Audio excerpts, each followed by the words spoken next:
Josi Saramani, Gabitou on the mix. Chapemoya Katuni, Jigide Bila, Jigide Mamina, Otiti Balo, Nettie,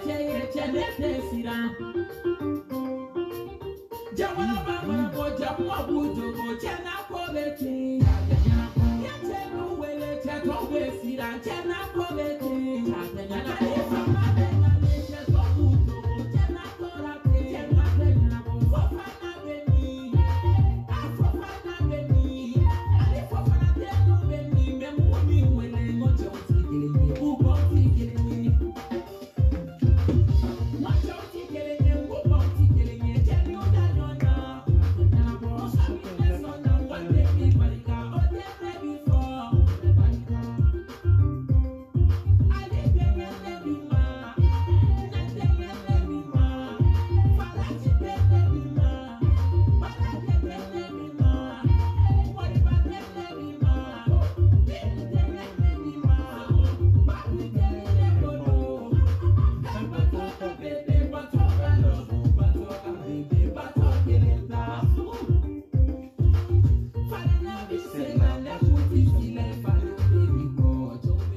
Salut internet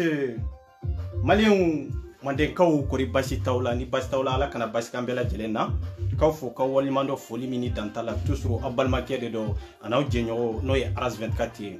malien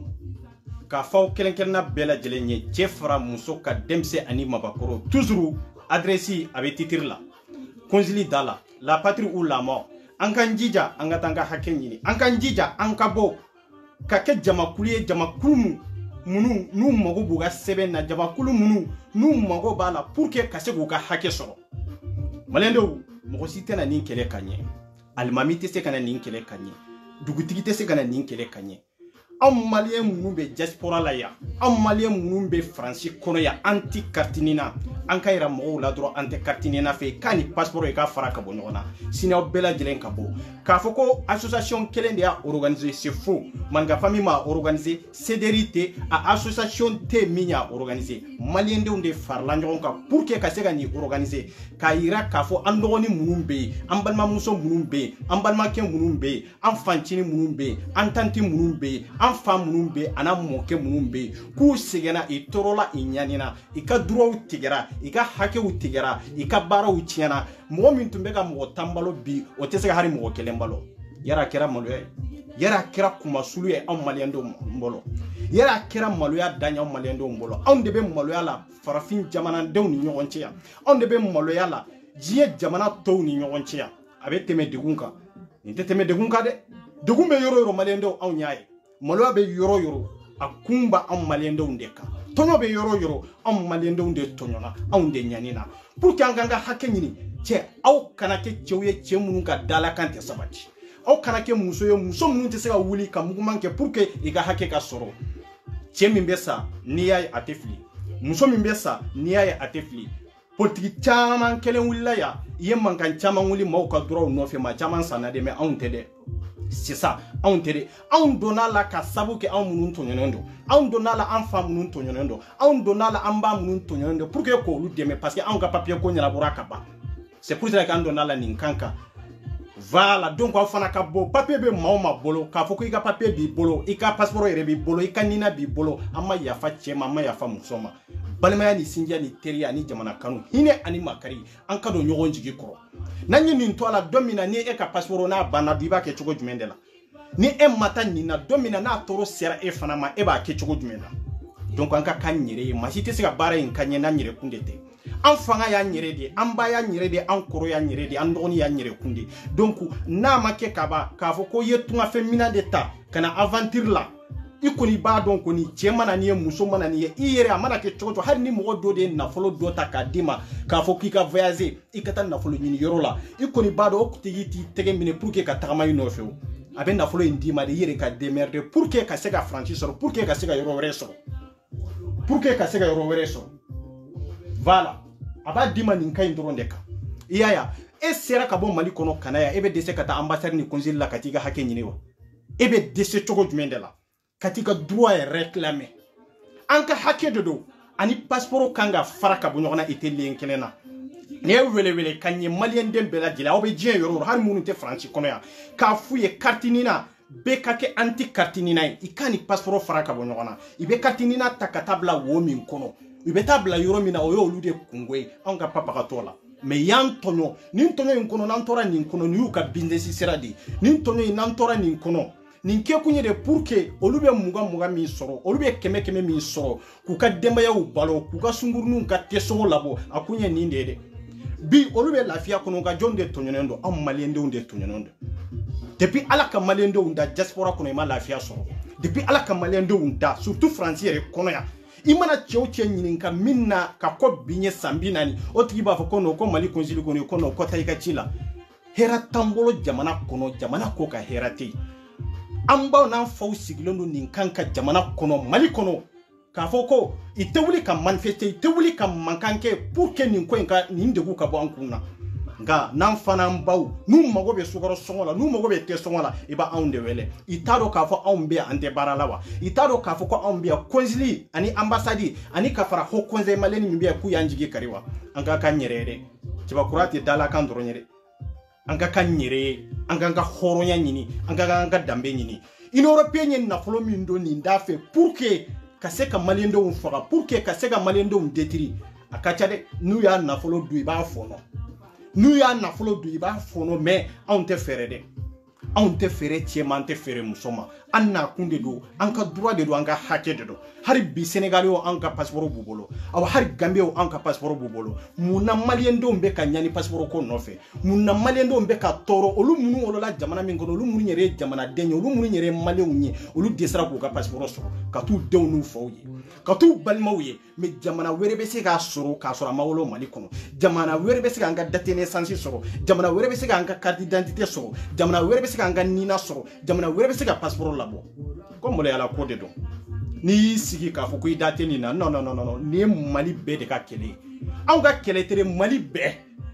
an te nyemaye ante komaye aw te nyemawe aw te komaye malien kele de ni awa nanye ni kele inke ni mboran kuna ni kele were na nambe sega fara ngon ka koke an ga kele personnel on s'en fout an katle jamana ko kele la ode ngonte ay an ga jamana to la jege ay Sénégal la jaga Côte d'Ivoire la jolu be kele minge se malé umbaki anta kew ay Cameroun nunu la jege be kele minge on ta kew mais ni jamana ko kele nana olu be fara ngon ka ko kele ke wajibi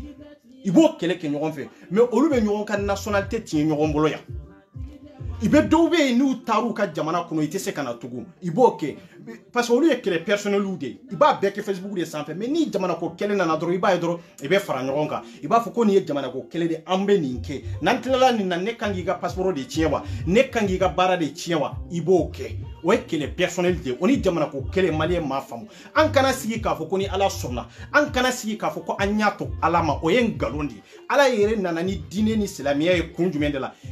couragité mawma la itese ka ke silami nyumanye fuari tese ka alabatu fuari yere tado yere alabatu yere kanga ke tukome parce que pour que ka alabato wallahi billahi itese ka ke en tant que ni courage de tila e bo ere kala nyini ye minye jinsi kawnye minye nyana maya koye e ma shego nyini yere e be se ka ala ko fo moya ala kote fuari e ala kote ka fo ki dai ka dlo mo dola ala kote ka fo ki dogo fendo ko fe pour que doko kele ki e ka ke comme e mago tala ka sore e mako bala mais e be krefe na nyana bora e akadi e mais na manyana bo fara e ka papa katala c'est ça voilà ka fenyere be rodmi voilà donc ala koto e ko anga tie do fo nyonye malien bi dogo fendo de kofe iba sura akadi be ni nga boala mais munani ete sekata keleke munani te bouger mo siti balala munani te bouger ikanga bouger de kata keo ne e mata ke jonde beta ke donc e bi sigi e to kana ye e bi sigi doro au kata ke ne data la menanya na kuni akadine o ina fiya tamansere de billahi islami nyuman toke silami nyuman teninki ay fra nyonka au kata balmaw debe na gilati ela wallahi billahi balmaw tunendo amma mo aussi ni nga dormela ni organisation mi fleni aw ni organisation na folo min do ni ndafe wallahi allah subhanahu wa ta'ala de ba hakedo Allah subhanahu wa ta'ala de ba hakedo anya ke munde kama faso anya ke munde kama mamunun tonyana anya ke munde kama sitiri mamunun nanu jigi dan kam ni mali denye ni horonya ni lagire anya ke ni ndronde kama c'est ça anya ke ni ndronde kama dobe haru ka dumini atu bolo dobe had dairo atu bolo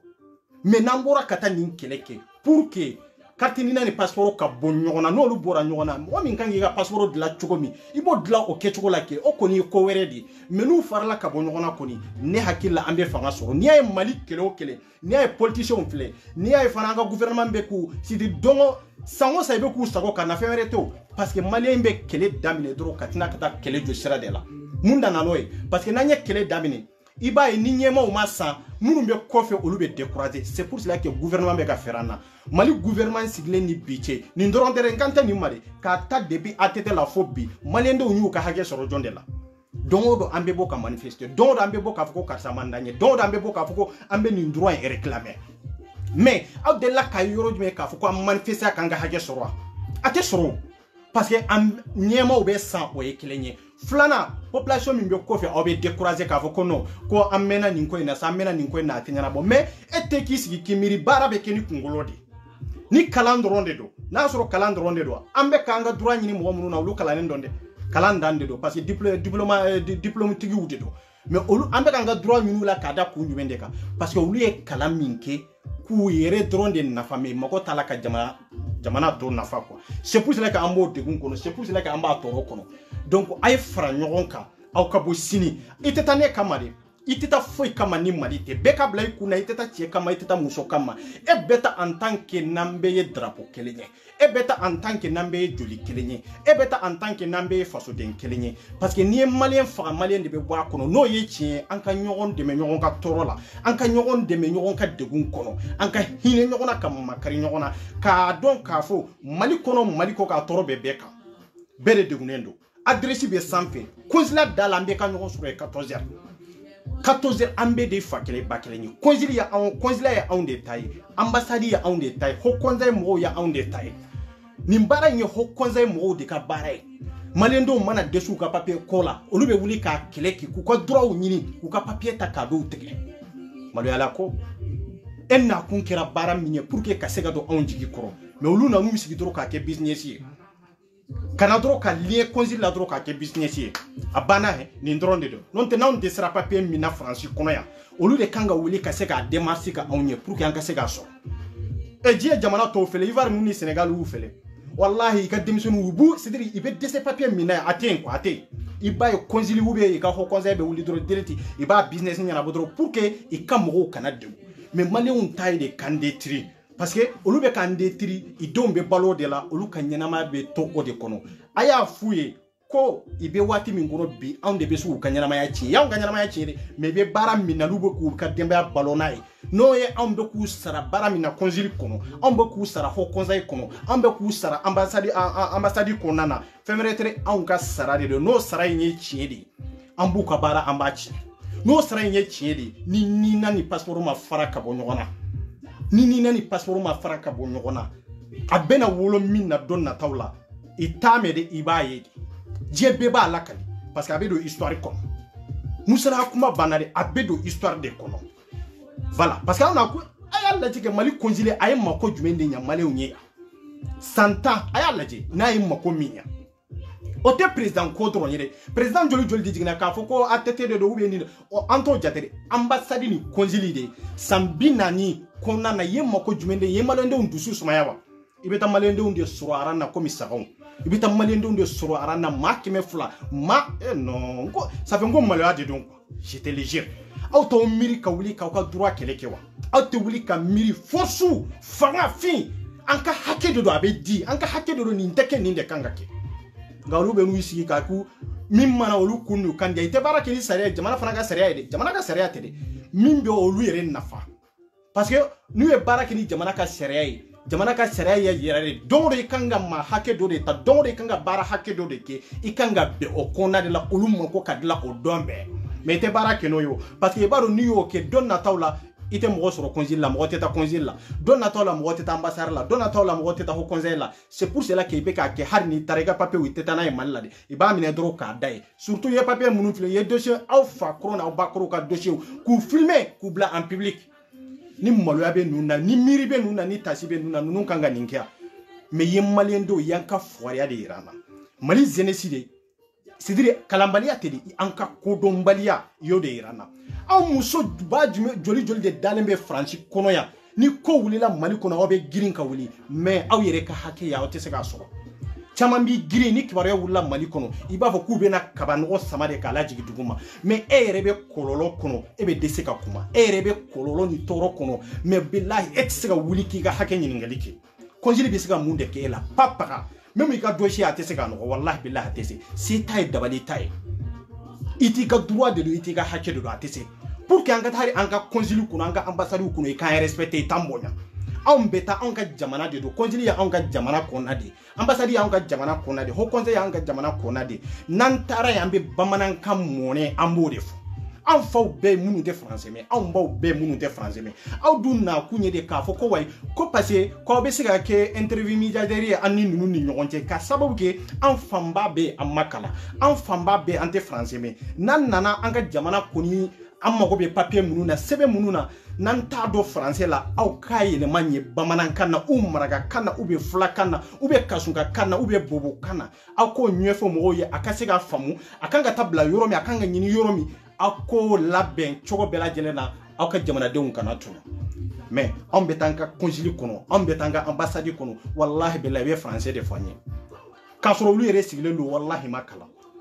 anw bɛ français min yɛrɛ fɔ ko an tɛ français ba mais anw bɛ français min yɛrɛ fɔ o ye français yɛrɛ yɛrɛ de mais olu bɛ min fɔ yɛrɛ bamanankan de don ani bamanankan de ɲagaminen don k'u yɛrɛ kɛ intellectuel ye k'u yɛrɛ kɛ kodɔnnaw ye k'u yɛrɛ kɛ k'a fɔ ko non anw taara aw sama Mali kɔnɔ cogo min kana n'aw ye yan de an bɛ tila k'aw bɔ baara la consulat kɔnɔ an bɛ tila k'aw bɔ baara la ambassade kɔnɔ an bɛ tila k'aw bɔ baara la haut conseil kɔnɔ aw bɛ baara ɲini komi an tɔw ye baara ɲini cogo min n'an bɛ taa baara la yarɔ n'aw ye baara ɲini faransi yan kɔni aw bɛ segin kalan de la n'aw seginna kalan na aw bɛ kɛ secrétaire de voilà ou bien aw ka sécurité kalan information kɛ a banna aw bɛ k'o de parce que doni t'aw la français b'a dɔn doni t'aw la aw fɛn fɛn bɛ consulat la k'aw kalannen de ko diplôme b'aw bolo c'est faux mɔgɔ i mana kalan cogo cogo n'i nana faransiya i b'a dɔn i ka kalan i bɛ sag'a la de kun jumɛn de la parce que kalan min b'an bolo Afrique o tɛ kalan ye français yɛrɛ yɛrɛ de a bɛ yan de mɔgɔ min bɛ jamana in kɔnɔ yan hali n'a tɛ français mais a bɛ mot kelen min f'i ye vrai français de don de faux tɛ dɛ mais tant ka consulat kɔnɔ billahi i bɛ ivoirien de sɔrɔ yen i bɛ nigériens de sɔrɔ yen yala olu bɛ se ka maliyɛndenw bonya wa olu bɛ se ka an faw ninnu olu bɛ se k'u bonya wa est ce que i bɛ se k'an baw bonya wa est ce que i bɛ se k'anw yɛrɛkun bonya wa an ka tiɲɛ fɔ ɲɔgɔn ye dɛ maliyɛn ma bonya yɔrɔ si or que n'an taara tubabuw ka sararosi da minnu na i b'a ye bonya ni karama i b'o de ta k'an sɛgɛrɛ de toute façon an tɛ français mɛn mais i bɛ tila k'an ka kan ka fɛɛrɛ ɲini ka mɔgɔ dɔw wele pour que i ka se k'an ka kan tardi k'a ɲɛf'u ye fo olu yɛrɛ bɛ tila ka yafa ɲini an bolo tugun quoi k'a fɔ k'i hakɛ to de ko parce que k'a ye temps perdu pour que ka se ka mɔgɔ ɲini e de tun kan k'a fɔ ko olu k'i hakɛ to de mais olu bɛ yafa ɲini e de bolo or que a bɛ e de ka baara la mais anw ta ye de n'an taara consulat kɔnɔ dɔrɔn i b'u ɲɛ sisi k'a kɛ komi olu ye masakɛw de masakɛ yɔrɔ jumɛn baarakɛden e ye baarakɛden de ne min nana n ka papier dilan e sigi kun ye yen de ne ka sɛbɛn dilali kama ne de bɛ e sara mais e b'i ɲɛ kumu ne ni e y'i ɲɛ kumu patron kɔrɔ patron min ye fuwari ye ou bien patron min ye kodɔnbali ye o de bɛ sira o de ja bɛ tigɛ ka régler ka segin ko ka yɛrɛ majigin aw bolo anw t'an majigin aw bolo dɛ aw de kan ka anw bonya consulat kɔnɔ ambassade kɔnɔ aw de kan ka anw bonya haut conseil kɔnɔ aw de kan ka anw bonya hali n'aw y'an wele téléphone na ou bien n'aw y'aw wele aw b'an bonya de ka téléphone décrocher ka tila k'an respecter ka da kan fana k'an yɛrɛ merci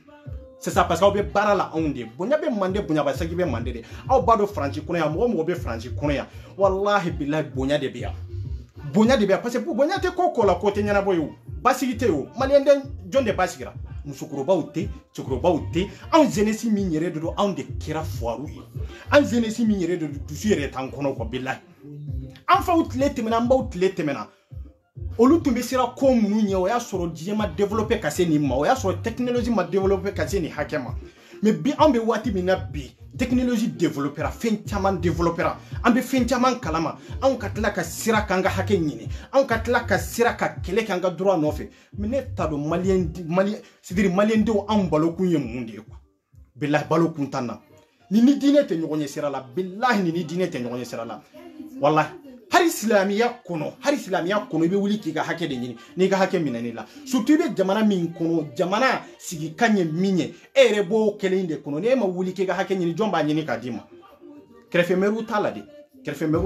an bɛ taa de consulat b'a lamɛn n'a ma lamɛn n bɛ n kale Alahu subahana taala nin kɔfɛ ne t'a dɔn min bɛ kɛ ne 24 la de mais a bɛ na wolo min na i t'a mɛn de i b'a ye de ay ke cewye comme on ke cogo cew be mun ga girna on nyo an bo kalama cew be mun ga farna on nyi no luti sika kuma réseaux sociaux sanfé cew be dusu bo lu kono kateme anka muso be mun ga farinu jaka gele kateme anka me ko be na ke cogo de kuma be na fo cogo de do an kana ndo nyon ko fede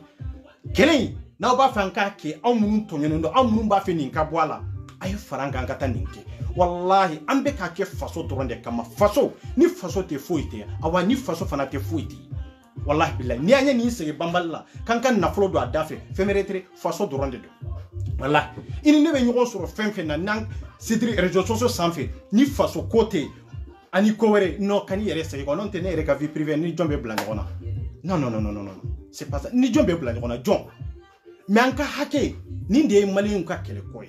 ni de an fa koy awa konzila yere mina kun daluya foi tala ni ninte awa kele foi manga ka soro malien do mbolo mali kono ani mali koka ibe jamana o jamana ka kele folo mi bi akanga ke kan senjo bana mina bi aka furake ni ndronde do wallahi billahi ni ndronde do ni katini na koindo do e munu be afrique olu degunendo e amunu be europe munu be afrique amese ka olu la fe lendo do niyo parce que olu tate carte séjour ni tara ni passeport tibolo etadi mais européen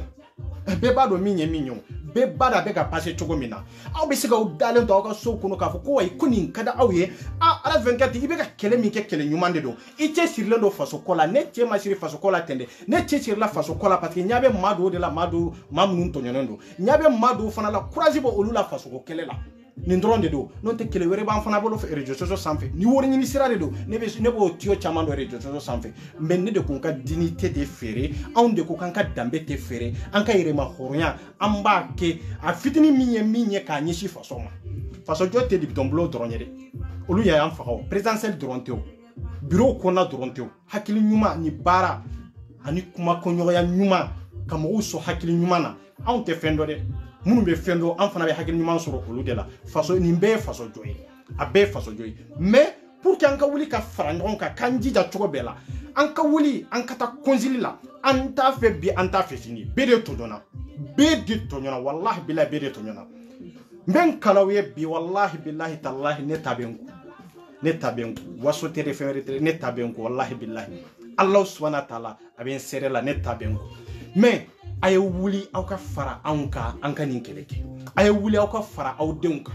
ayaw baw na fa wele mali kono ku ka wuli e ka manifester ku ka wuli e ka tanga autorité fe katini na ko e ka boala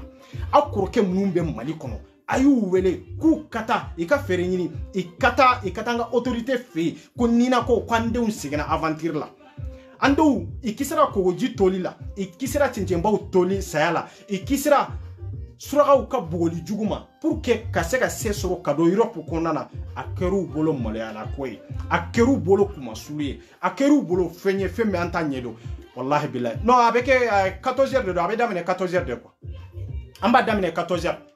konzil dala am be kanyo sore 14 heures ka soro ambela jelembe konzil dala c'est ça olu yere hari bi efenchi mo tara be roji mata efenchi mo o jonga la boda ndu nya publio efendo chima ata mo nu efendo chima kwa ata ngaira ulata abemia no ninte ata otona nya ble roji ata voilà appelez yabala ya préfecture mo de ni nchi kwa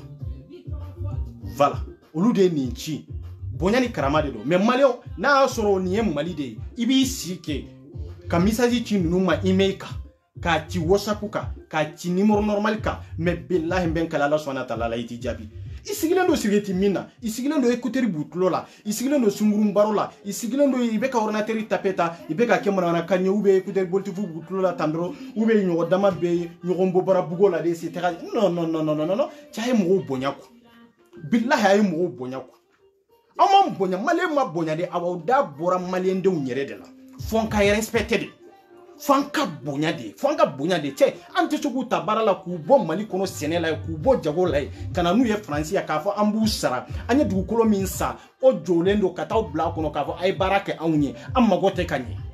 amba nsigi nambo kele fana la do fana be wuli no aw ma kele nya amma kele jume nya nyini kanyedo nyo de fonko ni dalu ya be konjili bolo ambe nyoko nye face en face de jama be nyana ne be keso mi ndama wallahi te sega jabi atese face en face débat na kada isina nga nyoko sura yakana ni tiba koro de do na sona ne be keso ndama billahi te sega re atese ga jabi parce que ambe chien de kaw ante ka keni na fo le business ite politique sera teo ante ka ninkeni politique on s'en fout politicien nous yerde yam faka politicien du mende be minya o demenina politicien du mende be a parti politique du mende be minya o demenina mais sini ou be sini ngeno olu de be do awu ka faye u kono olu de be do awu ka appartement u kono ka fo kono ko kala fili wati sera election sera ay feri nyina ka kala fili ni ne sigira be nyana bo da be nyana bo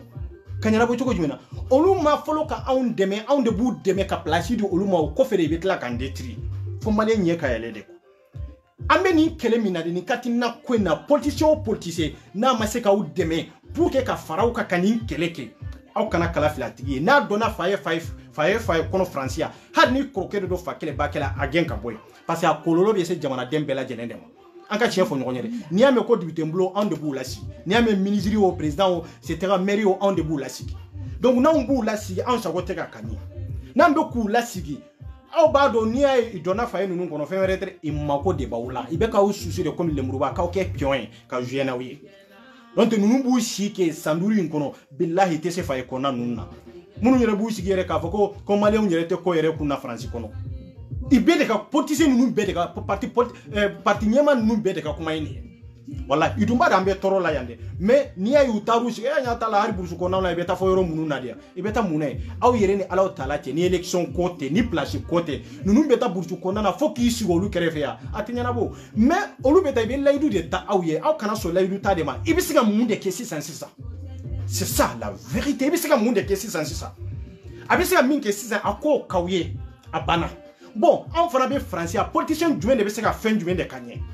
fankanti kameri mamunu be francia anka be kola politicien parti politique min be se ga ndeme kambo kololo kono an be se ga kala filo dronde parce que na ma fra ngonka pour que kata sira kelen fe dongo do on de be detiri aba dongo do on de be tomo munu be italy munu be yoro were c'est dire ay jamana la jeko ne ta do fo jamana kanu ala yo ko kabo malendo ndusukun na chogomi ne ma se ga famu quoi fo ite ni vie c'est dire ni entre personnalité quoi tiens entre personnalité ko mbalma ke mbalma muso na fa jumende bola na fa jumende bala ha emi ye business ke nin katina ko na bi akololo te be kawa emi ye business ke passeport ko la akololo te be kawa hari emi be ka fo ko e bisiga mo ka katini na labo bi akololo bi ibalma ke doka abi si nyogo doka abi teri doka abi do dombaga doka nko aw yere de noye ni bela jeleni fanka yira de c'est dire fendo be worite sara wololawo fendo be wolu dili wajibi de jamana de umma francia ibe papier mini ibe papier francia be se ka papier tanfie papier tan konana iba sur papier kelendron de be hari kanga 20 euros ramina wallahi billahi or ka onye duna onye de onye duna onye de papier kelendron de be ibe 20 euros ramina mais on ka jamana ka papier bela jele papier o papier ni mako bala ibe doni ndidi papier o papier be doni ndidi o jamana ani alacha ambe bansegena ani alacha ambe heraso ante heraso iba kede jagwa eka barakela eka tla ko sara ebe ko sara katla kano sara tu ko ka eka papier non mais malé c'est kalambalia dronte de c'est dire ankera confiante de ante fin de kalama foi français ambe hakemi soro fu ambe c'est droit mi mbambolo ya fu falaki ese anga jamana kuno droit kele mbambolo droit kele mba ambolo surtout amunu be diaspora la ay konzili nyininga ay ambassade nyininga au ka hokoza nyininga ko droit du mende be mimbe ke maleu nyeya ko est-ce abeka kewa ay nyininga te ko sobe est-ce abeka kewa ateka kewa abo ni mbete ka onyi pour que anka wuli na fabe kele mununa awnya bala centrafricain nunu fle sénégal nunu fle ibe ko chamange fere to gouvernement de wa financer ika konzili ni ambassade ni hokoza munumbu bolo yande olu de ba financer diaspora mo ma olu de ba financer adro mete bo tie kwa tebo musoko mais imana malien de onye feti la yoro imana nye ambia ka feti reke ese malien de ka feti reke ni man ga famille te malien de feti kia atekio feti te ka kio nonte kalo kono be san kono diaspora la ikanga faveur do de kanye ballon tambo la feti do fana bo la ko organiser malien dem be ka ɲɔgɔn sɔrɔ ye aw bɛ jamana o jamana ka kɛra i bɛ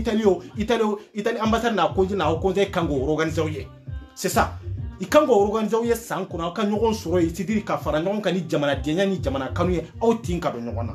nin bɛ kɛ Afrique jamana caman na i bolo diaspora kɔnɔna na ya surtout France yɛrɛ kɔnɔna na ya mais i b'anw maliyɛnw de ye ni manka fa ma organiser i b'a sɔrɔ CDR y'a organiser ou bien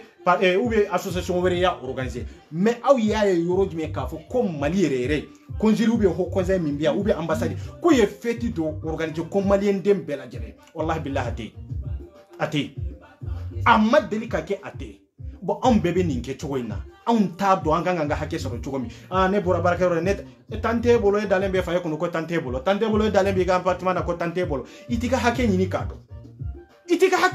dɔn n ko e bɛ ka e sɔnna e ma sɔn e de bɛ ka ambassade sara e se t'o la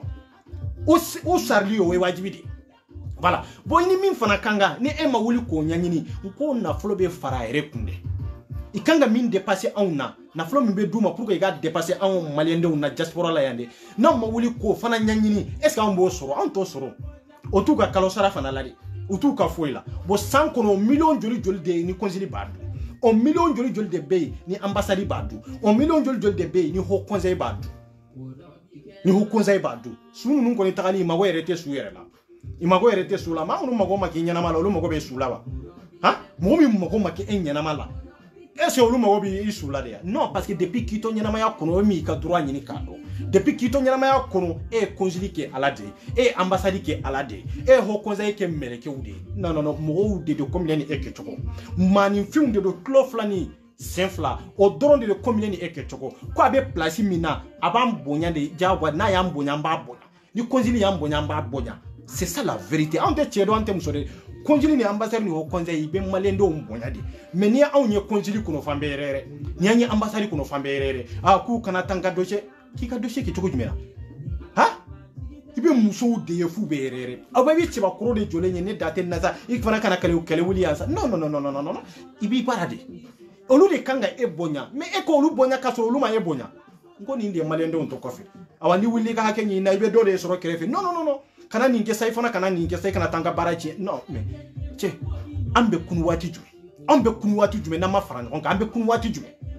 an bɛ to nin na nin conseil tɛ de o ɲɔgɔnna 100 bɛɛ na yan anw ka hakɛ tɛ sɔrɔ waati bɛɛ lajɛlen n'an mago bɛ min na a tɛ sɔrɔ cɛ an ka fara ɲɔgɔn kan ka jamana ko kɛlɛ k'a kɛ an ka fara ɲɔgɔn kan ka respecter diaspora la sa jamana kɔnɔna na ma bonya jamana kɔ ka fana ma bonya mais an bɛ taa yɔrɔ jumɛn mais ni jamana kɔnɔmɔgɔw wulila u ka hakɛ nɔfɛ an bɛ fara olu kan k'olu dɛmɛ mais anw ka hakɛ wulilen ni bi cɛ jumɛn de y'an dɛmɛ Mali kɔnɔ cɛ jumɛn de y'an dɛmɛ hali minnu yɛrɛ bɛ Mali yɛrɛ kɔ kan i bɛ mɔgɔ 100 de ye non ne da tɛ na 24 cɛ aw fana sa ni aw ye nin bonya kojugu quoi i y'a ye nin gɛlɛyara kojugu n ko jumɛn de gɛlɛyara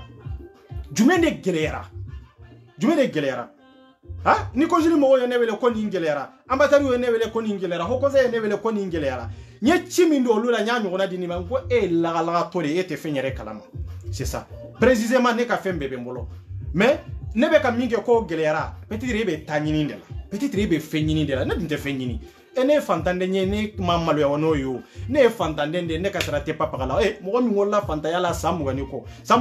ninnu bɛ nafolo jumɛn de di ne ma min bɛ ne bɔ nɔgɔ la n bɛ baara de kɛ n bɛ wuli ka baara de kɛ ninnu tɛ se ka foyi di ne ma min bɛ se ka to ne bɛ da ne bɛ wuli ka baara kɛ donc a bɛ laban baara de la n'a bɛ laban baara la min bɛ ne bali n ka baara la sɛbɛn min bɛ ne bali n ka baara la n bɛ kɛlɛ k'o de nɔfɛ parce que nafa b'o de la voilà sɛbɛn min b'i bali i ka baara la o de b'i ka ɲɛnamaya tiɲɛ sɛbɛn min b'i bali i ka baara la o de bɛ feere ɲini k'i ka furu sa sɛbɛn min b'i bali i ka baara la o de bɛ n'i ka teriw fara awa o de b'i ka diɲɛlatigɛ fana détruire c'est ça la vérité a ye fara ɲɔgɔn kan an ka ɲɔgɔn sɔrɔ conseil da la an ka ɲɔgɔn sɔrɔ conseil da la n y'o de fɔ conseil yɛrɛ anw t'a nege k'a fɔ ko a kana awa an t'a musala parce que a kan ka lamɛn dɛ musala t'a la dɛ a kan ka lamɛn parce que ale de y'an fa n'an ba ye yan a kan ka lamɛn a ye erreur de kɛ n'a ye erreur kɛ an bɛ t'o ɲɛfɔ a ɲɛna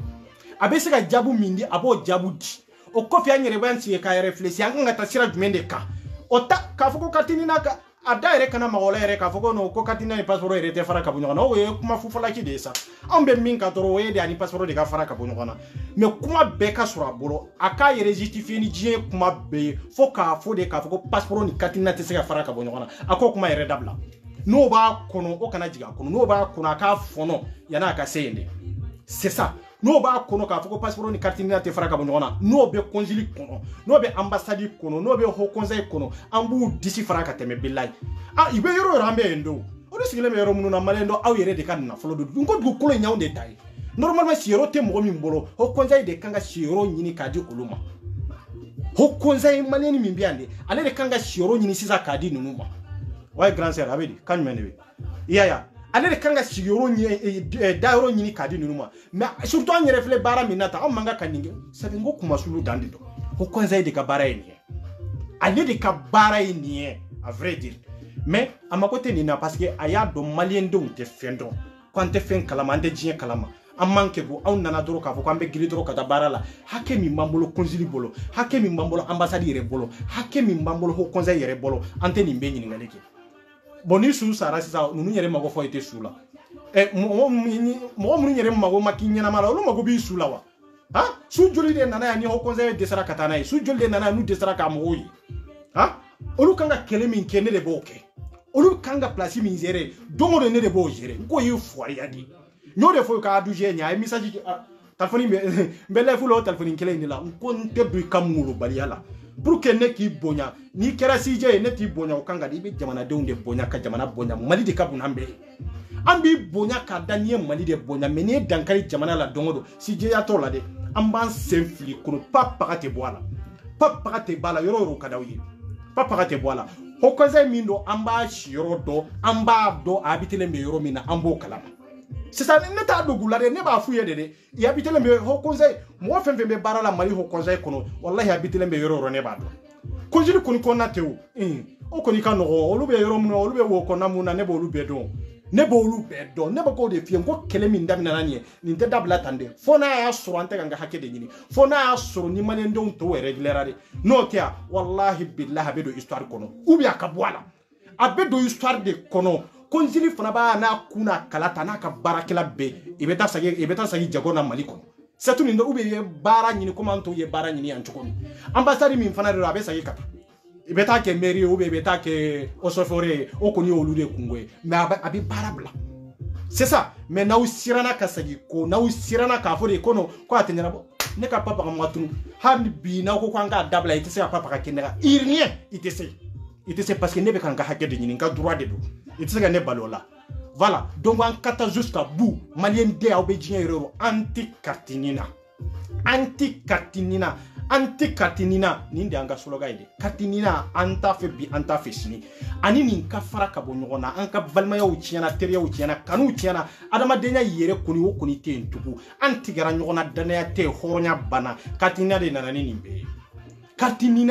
nin bɛɛ ye consul ninnu sigilen dɔrɔn i bɛ yɛlɛ an na ambassade ninnu sigilen dɔrɔn i bɛ yɛlɛ an na business olu bɛ wari min sɔrɔ yɛrɛ o ka ca n'u ka kalo sara yɛrɛ ye nin ko in na donc n'a y'aw sigi ka sunɔgɔ n'a y'aw sigi k'aw yɛrɛ laɲina don min na n'a kɔlɔlɔ binna maliyɛnden bɛɛ lajɛlen kan yan bilahi a bɛ k'aw la parce que plan wɛrɛ bɛ ninnu bolo min tɛ nin bɛɛ lajɛlen ye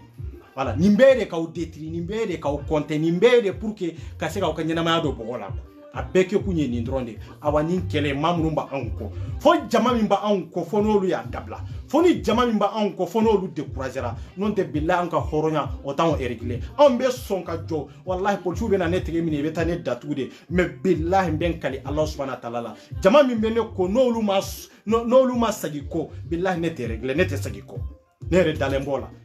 ne tɛ sagi kɔ jamana ko kɛlɛ la bilahi ne tɛ sagi kɔ parce que n ka hakɛ de don c'est ça awa n'u m'a kɛ bonya ni karama kɔnɔ don nataw la an b'a kɛ violence ye don nataw la an b'a kɛ violence ye anw ye de fɔ o de y'a to n ko consul ka taa lamɛn n'a ma taa lamɛn nin kɔfɛ balawu fɛn fɛn bɛ tigɛ a kɔfɛ ale de nɔ don cɛnli fɛn fɛn bɛ kɛ consul la ambassade kɔnɔ haut conseil kɔnɔ olu yɛrɛ ka laɲini de don parce que o ye provocation dan de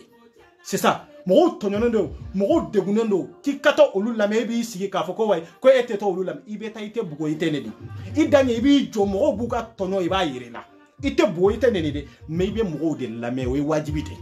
an ka baarakɛla de ye i bɛ t'i ka patron de lamɛn ibeta anw de lamɛ anw malien denw mali muso minnu bɛ musoba minnu bɛ yen i sigilen don muso minnu kama i bɛ t'olu lamɛ i baw i bɛ t'olu lamɛ de c'est denya t'o la k'a fɔ i den ye o t'a la de i y'i sara de parce que i bɛ baara min na i bɛ ka sara de donc denya t'o yɔrɔ la place de bɛ lajɛ i bɛ place min na i b'an ka baara de la o dɔrɔn de bɛ lajɛ i bɛ taa lamɛ de n'i ma taa lamɛ e y'a yira k'a fɔ ko cɛ yɛrɛ tɛ mali kɔnɔ min bɛ faransi kɔnɔ yan min bɛ diaspora la cɛ t'u la muso t'u la c'est ça o kɔrɔ yɛrɛ i ma mali muso minnu bɛ yan diaspora ka yan wallahi i ma maliyɛnw bonya i ma cɛw bonya i ma musow bonya c'est-à-dire i yɛrɛ ta an bɛɛ lajɛlen sanfɛ k'a yira la e bɛ place min na yɛrɛ e tɛ anw yɛrɛ kama c'est pour cela que i b'a fɛ i t'a fɛ ka taa lamɛn kun min na dɛ i baw ka degun ni kɔrɔkɛw ka degun ani balimaw ka degun i sigilen bɛ maa minnu kan olu ka degun ta i jɔ kɛnɛ kan hɔrɔnya kɛnɛ kan danbe kɛnɛ kan i bɛ se ka min fɔ maliyɛndenw ye jamana ko de don nin de ye nin ye fɛn bɛɛ ka bɔ i da n bɛ segin kuma je dis je répète fɛn bɛɛ ka bɔ i da fo k'a fɔ de k'a fɔ ko katinina ni fɛn tɛ fara ka bɔ ɲɔgɔn na de o kuma in kɔni o kunu i k'o to yen o kuma in to i ka dilan ka ye an mago foyi t'o la o ye wajibi de ye mais e yɛrɛ i bɛ taa min fɔ an ye dɔrɔn an mago b'o de la e k'o fɔ an fana bɛ taa sira min fɛ an ka se k'o don mais n'i mana n bɛ n kala Ala subahana taala n'i mana ko ko mana bɔ a la i yɛrɛ de y'a laɲini e yɛrɛ de y'a laɲini aw m'a ye gilets jaunes olu diɲɛ droit bɛɛ b'olu bolo yan mais n'u wulila kɛlɛ la i bɛ tiɲɛni min kɛ a ka ca dɛ a ka ca dɛ a ka ca dɛ mais hakɛ min b'olu bolo hari o tilancɛ kelen ta anw maliyɛndenw bolo fɔlɔ hari o tilancɛ kelen ta anw maliyɛndenw bolo anw bɛ dɛsɛ ambassade la anw bɛ délai consul la anw bɛ dɛsɛ au conseil non mais mon frère ma chère non aw kana aw yɛrɛ kɛ maaw ye maa minnu k'i yɛrɛ kɛ komi i bɛ sunɔgɔ la k'a sɔrɔ i tɛ sunɔgɔ la walahi ko n'i welela n'i ma laminɛni kɛ don dɔ la i bɛ laminɛni kɛ k'a sɔrɔ i ma wele c'est ça n'i y'u wele n'i ma mɔgɔw laminɛ mais bilahi don nataw la i yɛrɛ b'a fɔ ko ayi ko jɔn de ye wele k'a sɔrɔ mɔgɔ min wele dɛ welenkan kɔrɔ min tɛmɛna i hakili jiginna o de la o kɛr'i bolo taciɲɛ dundu ye donc an ka kɛ ɲɔgɔn fɛ an ka don da kelen fɛ ka bɔ da kelen fɛ nin dɔrɔn de don k'aw fɔ ka waliɲuman dɔ foli min ni dan t'a la toujours aw balimakɛ de don Agas 24 an ka ɲɔgɔn sɔrɔ concile da la anw de terminala ka ban quoi la patrie ou la mort nous venons donc an bɛ ɲɔgɔn bolo vive le Mali vive le peuple malien vive les diaspora malienne ala k'an to ɲɔgɔn ye hali bi ala k'an sago ka ɲɛ a ye dusu ta dɛ a ye dusu ta aw ka kɛ cɛw ye ka kɛ musow ye aw tɛ ka kɛ ne kama de wallahi aw tɛ ka kɛ ne Aras 24 kama an bɛ ka kɛ Mali de kama an tɛ ka kɛ cɛ kama an tɛ ka kɛ muso kama mɔgɔ tɛ taa mɔgɔ kama de bɛɛ ka Mali de lajɛ bɛɛ ka Mali de lajɛ hali sini ne bɛ se ka taa n ka baarakɛyɔrɔ la e bɛ se ka taa i ka baarakɛyɔrɔ la mais Mali ko la an ka Mali lajɛ n'an ye Mali lajɛ an bɛ ɲɔgɔn sɔrɔ fɛn caman na fɛn caman bɛ a bɛ tila k'an tin don ɲɔgɔn na ka tila k'an kanu don ɲɔgɔn na mais n'an ma jamana lajɛ wallahi n'an ye ɲɔgɔn ka entrée personnelle de lajɛ nafa jumɛn de b'o la cɛ an bɛ taa